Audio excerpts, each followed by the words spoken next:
மாதவங்கிரி ஜலஜத்வய நித்ய சேவா பிரேமா விலாசய பரங்குஷ பாத பக்தம் கமாதிதோஷகரமத்ம பதஸ்ருதாம்.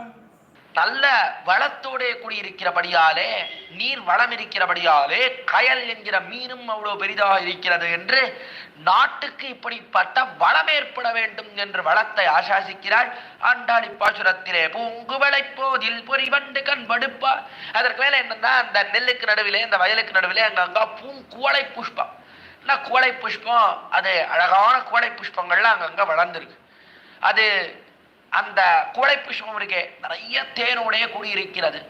அந்த குவளை புஷ்பத்திலே வண்டு, அதெல்லாம் பொறிவண்டு கண் படுப்பா. பொறிவண்டு என்று அழகாக இருக்கக்கூடிய வண்டு, நல்ல பொறிகளோட கூடியிருக்கக்கூடிய வண்டு, அந்த வண்டானது கண் படுப்பா. 2 வண்டு வந்தது. வேற 2 வண்டு ஆண்டாள் விடத்துல ஒரு சரித்திரத்தை தெரிவிக்கிறாள். என்ன நடந்தது விடத்துல? ஒரு புஷ்பம் வளர்ந்திருந்தது, பூங்குவளை புஷ்பம் வளர்ந்திருந்தது. அந்த குவளை புஷ்பத்துல தேனை அருந்த வேண்டும் 2 வண்டு, கணவன் வண்டு மனைவி வண்டு, ஆண் வண்டு பெண் வண்டு, 2ம் வந்தது. நன்னா தேனை குடித்தது. தேனை குடித்துட்டு ரொம்ப நன்னா இருக்கு தேடு, இன்னைக்கு ராத்திரி முழுக்க இந்த குவளை புஷ்பத்திலே படுத்துக்கொண்டு நாம் 2 பேரும் ஆனந்தமா பேசணும், பல விஷயத்தை பேசணும் சொல்லித்து பெண் நண்டு.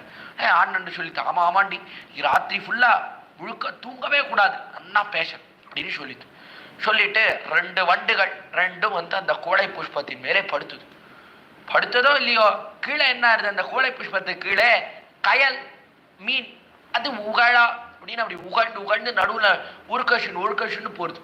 உருக்கழித்து கொண்டு போகிறபடியாலே அந்த குவளை புஷ்பத்துக்கும் சென்னலுக்கும் நடுவிலே உருக்கழித்து கொண்டு மீன் செல்லறது. அதனால இந்த குவளை புஷ்பம் அப்படியே ஆடுறது, எங்கேயும் ஒரே நிலையிலே இல்லை, ஆடுகிறது. ஆடிண்டே இருக்கு அந்த குவளை புஷ்பம். அதனால உள்ளே இருக்கிற வண்டுகள் இருக்கே, அதுக்கு எப்படி இருந்ததுன்னா சுகமா இருந்தது. பெரிய அப்படி ஸ்ப்ரிங் காட் அது போட்ட மாதிரி அப்படியே தூக்கி போடுறது. அந்த மீன்கள் எல்லாம் செல்லறபடினாலே நன்னா அந்த புஷ்பமானது தூக்கி போடுறது அழகா இருந்தது. நன்னா மதுபானம் வேற பண்ணிட்டு 2 வண்டுகளும். அதனால நன்னா தூக்கம் வந்துடுது. தூக்கம் கண் படுப்பா. 2ம் தூங்கி விட்டது. 2 வண்டுகளும் அவ்விடத்திலே தூங்கிவிட்டு அதிகாலையில அடுத்த நாள் காத்தால எழுந்தவாறே பெண்வண்டு, அதுக்கு ரொம்ப கோபம். நேரம் ஆண்வண்டு இடத்துல போயிட்டு, ஆண்வண்டு, எனக்கு தான் ஏதோ தேரை கொஞ்சம் அதிகமாக குடிச்சுட்டேன், தூக்கம் வருதுன்னா நீ என்னை எழுப்பியிருக்கலாம் இல்ல? நான் என்ன சொன்னேன்? நாம் 2 பேரும் இன்று தூங்கவே கூடாது, ராத்திரி முழுக்க பேச வேண்டும்னு சொன்னேன், இப்படி போய் தூங்கிட்டியே சொன்னது பெண்வண்டு. உடனே ஆண்வண்டு சொல்லிட்டு, ஆமா நீ மட்டும் என்ன, நீ என்னை எழுப்பியிருக்கலாம் இல்லையோ? நீ எழுப்பியிருந்தா 2 பேரும் நன்னா பேசியிருக்கலாமே, நீயும் தான் எழுப்பாத போய் தூங்கின, அதனாலே உண்மையிலும் தான் தப்பு, நீ எழுப்பியிருக்க வேண்டித்தானே என்று சொன்னது ஆண்வண்டு. இப்படி ஆண்வண்டும் பெண்வண்டும் சண்டை போடும்படியாக இருந்தது அந்த பூங்குவளை புஷ்பம் என்று ஆச்சரியமாக ஆண்டாள் தெரிவிக்கிறாள். இவ்விடத்துல வண்டினுடைய விருத்தாந்தம், 2 வண்டு சண்டை போட்டதை பற்றி ஆண்டாள் தெரிவித்தாள். ஒரு நண்டினுடைய விருத்தாந்தம் உண்டு, அதை திருமங்கை ஆழ்வார் எடுத்து காட்டுகிறார். வள்ளிகொழுநன் முதலாய மக்களோடு முக்கணான் வெள்கியோட விரல்வானன் வியந்தோழ்வனத்தை துணித்துகந்தான் பள்ளி கமலத்திடைப்பட்ட பகுவாயலவன் முகம் நோக்கி நள்ளியூடும் வயல் சூழ்ந்த நரையூர் நின்ன நம்பியே. திருநரையூர் சில திவதேசம் நாச்சியார் கோயில்னு பேர். அந்த திவதேசத்துக்கு பாசுரம் பாடுகிறார் திருமங்கை ஆழ்வார். பள்ளி கமலத்திடைப்பட்ட பகுவாயலவன் முகம் நோக்கி நள்ளியூடும். இவ்விடத்துல 2 நண்டு இருந்தது. நண்டை பத்தி பாசுரம். 2 நண்டு, ஒரு நண்டு ஆண் நண்டு, அதற்கு அளவன்னு பேர். பெண் நண்டுக்கு நள்ளின்னு பேர். அளவனும் நள்ளி 2ம் பள்ளி கமலத்திடைப்பட்ட பகுவாயலவன் முகம் நோக்கி நள்ளியூடும். நள்ளின்ற அந்த அளவன் நள்ளி, இந்த 2ம் ஒரு குவளை புஷ்பம், ஒரு ஆம்பல் புஷ்பத்திலே இருக்கிறது. அந்த ஆம்பல் புஷ்பம் அதனுடைய ஸ்வபாவம் என்ன, அந்த குவளை புஷ்பத்தினுடைய ஸ்வபாவம் என்ன அப்படின்னா, ராத்திரி வேளை அதிலே அது நன்னா மலர்ந்திருக்கும். பகல்லே சூரியன் உதித்தானே ஆனால் அது மூடிக்கொள்ளும். அது அந்த புஷ்பத்துக்கு உண்டான ஒரு ஸ்வபாவம். அந்த புஷ்பத்திலே இந்த 2 நண்டுகளும் வாசம் பண்ணுறது. இதிலே பெண் நண்டு நள்ளி இருக்கே, இது கர்ப்பமாக இருந்தது. இப்போ ஆண் நண்டு அது பெண் நண்டு இடத்துல அலவன், அது நண்டு நள்ளி என்கிற பெண் நண்டு இடத்துல போய் கேட்டுது, ஏண்டி நீ கர்ப்பமா இருக்கியே, உனக்கு ஏதாவது ஆசை இருக்கா? கர்ப்பமா இருக்கும்போது என்ன ஆசை இருந்தாலும் நிறைவேற்றணும், உனக்கு ஏதாவது ஆசை இருக்கா கேட்டு. கேட்ட வர இந்த நள்ளி சொல்லிது, எனக்கு நல்லா தேன் மதுபானம் பண்ணணும்னு ஆசையா இருக்கு. என்ன மது தெரியுமா? தாமரை புஷ்பத்திலே இருக்கக்கூடிய மதுவை பானம் பண்ண வேண்டும்னு ரொம்ப ஆசையா இருக்கு சொல்லிட்டு சொன்னவாறே பார்த்தது. சரி அப்படின்னு அந்த அலவன் சாயங்கால வேலையாரே தானே புஷ்பம் மலரும், புஷ்பம் மலர்ந்தது. மலர்ந்தவாறே புறப்பட்டது அலவன்ற ஆண் நண்டு. நள்ளி பெண் நண்டு அங்கேயே இருக்கு. அந்த அல்லி புஷ்பத்தை அந்த குவளை புஷ்பத்திலேயே இருந்தது. ஆண் நண்டு அவன் அந்த ஆண் நண்டு மட்டும் கிளம்பிட்டு, அலவன் மட்டும் கிளம்பி நேரா கிளம்பி அவ்விடத்திலே பக்கத்துல ஒரு பெரிய தாமரை புஷ்பம் இருந்தது. இந்த தாமரை புஷ்பத்துக்கு சென்றது. தாமரை புஷ்பத்துக்கு உள்ளே நுழைந்தது. உள்ளே நுழைந்தா பள்ளி கமலத்திடைப்பட்டா, கமலத்துக்குள்ள போச்சு. போனா அதற்கு அந்த அலவன்ற நண்டுக்கு இருக்கே அதுக்கு என்னவோ தெரியல.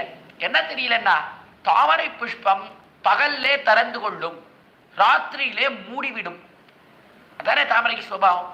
அது தெரியல இந்த அலவன்ற நண்டுக்கு. உள்ள போயிடுது. உள்ள நுழைஞ்ச உடனே என்னாச்சுன்னா தாமரைன்ற புஷ்பம் அது மூடிட்டு மூடிண்டா. இதுவும் நிறைய முட்டி முட்டி பார்த்தது இந்த நண்டானது. இதால வெளில வரவே முடியல. அலவன்ற நண்டானது நிறைய இதழ்களோட கூடியிருக்கக்கூடிய தாமரை புஷ்பம் வெளியில வரவே முடியல இந்த அலவன் என்கிற நண்டாலே. இதுல நிறைய தேனை வேற எடுத்துடுத்து. தாமரையிலிருந்து நிறைய தேனை எடுத்துக்கொண்டது. தன்னுடைய மனைவிக்கு கொடுப்பதற்காக நிறைய தேனை எடுத்துக்கொண்டது. மேலே இதுல இருந்து வெளில வரணும்னு முயற்சி பண்ணபடியாலே அந்த தாமரை புஷ்பத்திலே நிறைய துகள்கள்லாம் இருக்குமே, போலன் கிரெயின்ஸ் என்று தெரிவிக்கிறார்களே ஆங்கிலத்துல. அதுவானது அது என்ன ஆயிடுச்சுன்னா இந்த அலமன்ற ஆண் நண்டு மேல முழுவதும் உழுந்து மூடிவிட்டது. அடுத்த நாள் காலையிலே காலங்கார்த்தாலதான் அந்த தாமரை புஷ்பமானது மலர்ந்தது. மலர்ந்தவாறே விழுந்தது அந்த அலவன் என்கிற ஆண் நண்டு. விழுந்து சீக்கிரமா போனோம், கிடுகிடுன்னு அந்த தேனை எடுத்து நடக்க ஆரம்பித்தது. ஆனா நிறைய தேன் அதை எடுத்தபடியாலே நிறைய தேனை தானே வேற குடிச்சுடுத்து. அதனால இந்த அலவன்ற நண்டுக்கு ஒரே தள்ளாட்டம். தள்ளாடி கொண்டு மேலே முழுவதும் தாமரை புஷ்பத்தினுடைய துகள்களோட அது அப்படி நடந்து வந்தவாறே இங்க இந்த ஆம்பல் புஷ்பத்திலிருந்து பார்த்து கொண்டிருக்கிறது நள்ளி பெண் நண்டு. ஏடாது நேற்று சாயங்காலமே அந்த நம்முடைய கணவனான அலவன் போயிட்டாரே, இன்னும் வரலையே, என்ன ஆயிருக்கும், எங்க போயிருப்பாரு, எங்க போனாருன்னு தெரியலையே, இன்னும் வரலையே. காத்துட்டே இருந்தது அந்த நள்ளி என்கிற அந்த நண்டானது. கடைசியிலே வந்தார். பார்த்தது அந்த நள்ளி அங்கிருந்து இந்த அலவன்ற ஆண் நண்டு எப்படி வருது, தேனை குடித்தபடியாலே தள்ளாடிண்டு அதற்கு மேலே நிறைய துகள்களோட மேலே இப்படி மெதுவா ஆடிண்டு வருது. பார்த்ததோ இல்லையோ நள்ளிக்கு ஒரு சந்தேகம் ஏற்பட்டது. இந்த அலவன்ற ஆண் நண்டு இருக்கே, இது உண்மையிலேயே நமக்கா தேன் எடுத்துன்னு வரேன்னு சொல்லிட்டு போயிட்டு ராத்திரி முழுக்க வரலையே. இது காரணம் என்ன தெரியுமா? இது வேற ஏதோ நண்டோட ஆனந்தமா போலான்னு போயிடுத்து போல இருக்கு. வேற ஏதோ ஒரு பெண்ணோட சேர்ந்து காலத்தை கழிக்க சென்று விட்டது. அதனால தான் அந்த பெண்ணண்டு மேல இருக்கிற பவுடர்லாம் இருக்கே, மேக்கப், அது மொத்தம் இந்த ஆண் நண்டு மேல இருக்கு, நம்ம அலவன் மேல இருக்கு. அது மட்டும் இல்ல, ராத்திரி முழுக்க ஆனந்த அனுபவத்தை செய்தபடியால தான் அலவன் மெதுவா ஆடிண்டு வருது. நினைத்தது அந்த நள்ளி ஆகிற பெண்ணண்டு. ரொம்ப கோபம் ஏற்பட்டது இந்த அலவன் மேலே. வந்ததோ இல்லையோ முகத்தை திருப்பி கொண்டது நள்ளி ஊடும் பயல் சூண்ட. நள்ளி பெண்ணன்று இருக்கே, அப்படி முகத்தை திருப்பி கொண்டு திரும்பினவாறு என்ன ஆயிட்டு, கதவை இழுத்து அடைச்சது அந்த நள்ளியானது. கதவை இடித்து அடைக்கிறதுனா என்ன, காத்தால விடிந்தவாறு ஆம்பல் புஷ்பமானது தன்னடையே மூடிக்கொள்ளும், அதை போல மூடின்றது. கார்த்தால எடுத்து விடிந்தது, அதனாலே இந்த ஆம்பல் புஷ்பமானது மூடிக்கொண்டது. அது எப்படி இருந்தது, சண்டையினாலே நள்ளியானது கதவை இழுத்து அடைத்து விட்டு உள்ளே சென்றா போல இருந்தது. அப்படி அந்த புஷ்பமானது மூடிக்கொண்டது. நள்ளியூடும் வயல் சூழ்ந்த நரையூர் நின்ற நம்பிய, அப்படிப்பட்ட திருநரையூரிலே இருக்கக்கூடியவனே என்று ஆச்சரியமாக எடுத்து காட்டுகிறார் திருமங்கையாளர். விடத்துல ஸ்ரீ நஞ்சியர் என்கிற ஆச்சாரியர், ஸ்ரீ பராசர பட்டர் என்கிற ஆச்சாரியர் இடத்துல ஒரு சந்தேகம் கேட்டேன். சுவாமின்னு, என்னதான் இருந்தாலும் அந்த நள்ளி செய்தது சரியான காரியமா? நள்ளி என்ன பண்ணியிருக்கணும்? பெண் நண்டு, ஆண் நண்டு தன்னுடைய கணவர் அலவன், என்ன நடந்தது? ஏன் ராத்திரி முழுக்க வரல? உண்மையிலேயே இவர் வேற ஏதாவது நண்டோட கூட போயிட்டாரா, இல்ல தனக்காக தாமரையில தான் இருந்தாரா? கேட்டுன்னா இந்த நள்ளி முடிவு பண்ணியிருக்கணும். அது எப்படி கேட்காத தானே முடிவு பண்ணலாம்? அள்ளி செய்தது தவறல்லவா கேட்டார் நஞ்சீர். கேட்டவாறே ஸ்ரீ பராசரப்பட்டார் ஆச்சரியமா ஒரு சமாதானத்தை தெரிவித்தார். சத்தியர் இடத்துல தெரிவித்தார். ஓய், அது எந்த ஊர் பதிகம் கேட்டார். எந்த ஊருக்கு பாசுரம் பாடுறார் ஓய் திருமங்கையாழ்வார் கேட்டார் நஞ்சியரை பார்த்து பராசரப்பட்டு. நஞ்சியர் சொன்னார், இதுவா நரையூர் நின் நனந்தியே, திருநரையூருக்கு பாசுரம் பாடுகிறார் சொன்னார் நஞ்சியர். பராசரப்பட்டர் கேட்டார், ஓய் திருநரையூருக்கு என்ன திருநாமம், என்ன பேர் கேட்டார். ஆச்சியார் கோயில், ஆச்சியார் கோயில் திருநரையூருக்கு பேர் சொன்னார். அப்பொழுது நஞ்சியார், நாச்சியார் கோயில் ஓய் அது பெண்ணரசு நாடு ஓய் தெரிவித்தார் ஸ்ரீ பராசரப்பட்டர். அது பெண்ணரசு நாடு, ஊருக்கே என்ன பேர், நாச்சியார் கோயில்னு பேர். அவ்விடத்துல யாருக்கு பிராதான்யம், பிராட்டிக்குத்தான் பிராதான்யம், எம்பெருமானுக்கு பிராதான்யம் கிடையாது. அந்த கோயிலிலே பிராட்டிக்குத்தான் பிராதான்யம், தாயாருக்குத்தான் பிராதான்யம். அதனாலே அது பெண்ணரசு நாடுதான்.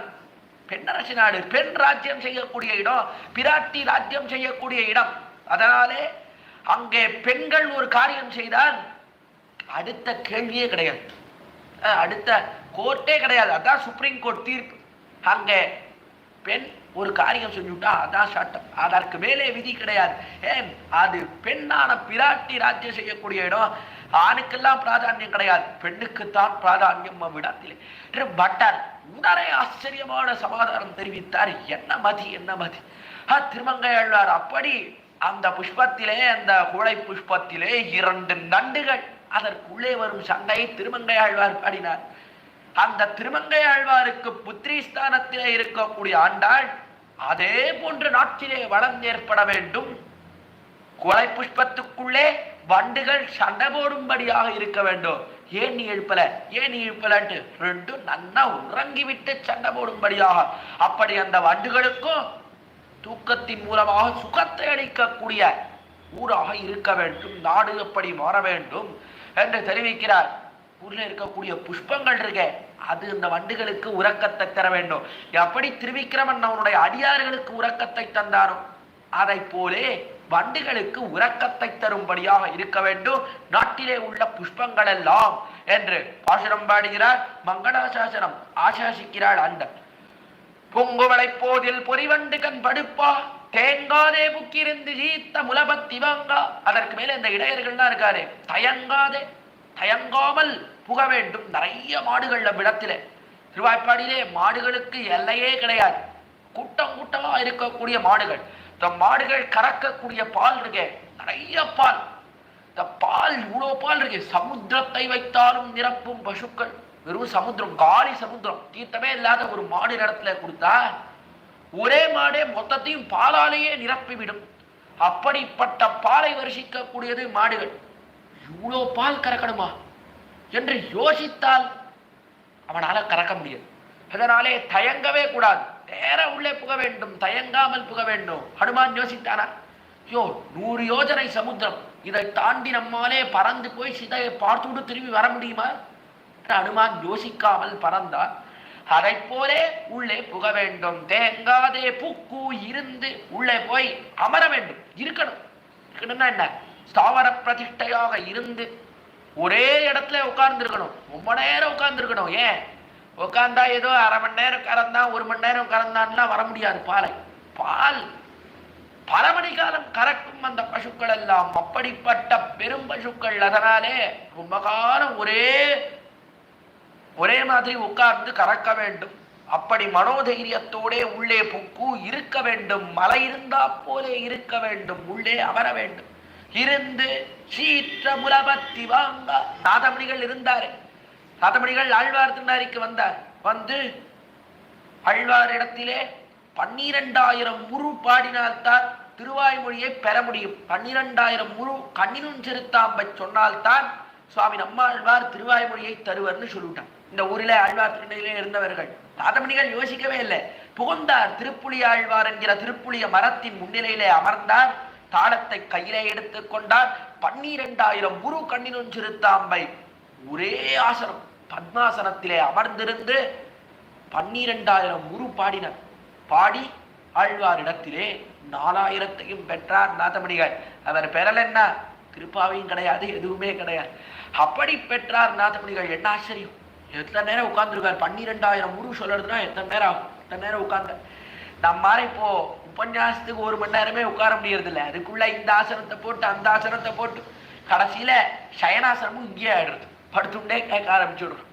அதை போல அல்லாமல் நாதமுனிகள் இருந்தார், அமர்ந்திருந்து தாளமும் கையுமாக பாடினார். அதை போலே இருக்க வேண்டும். இருந்து சீர்த்த முலபத்தி வாங்க அந்த பெருத்திருக்கக்கூடிய அந்த பசுக்களினுடைய முளைக்காம்புகளை பிடித்து இழுக்க, ஒரு தடவை அப்படி பிடித்து இழுத்தா போதும், இழுத்துட்டே இருக்க வேண்டாம்.